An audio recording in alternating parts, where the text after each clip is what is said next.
ગુજરાતનો આવાજ।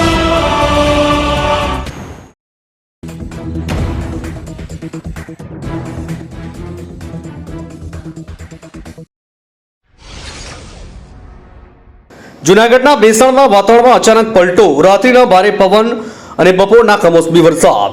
જૂનાગઢના બેસણમાં અચાનક વાતાવરણમાં પલટો આવ્યો, રાત્રિના ભારે પવન અને ભરબપોરે કમોસમી વરસાદ વરસ્યો। કાળઝાળ ગરમીમાં લોકો ઘર બહાર નીકળતા નથી ત્યારે વરસાદ થતા ભારે ઉકળાટ જોવા મળ્યો હતો। સાથે વરસાદને કારણે ખેડૂતોના ઊભા પાકને ભારે નુકસાનની શક્યતા જોવા મળી હતી।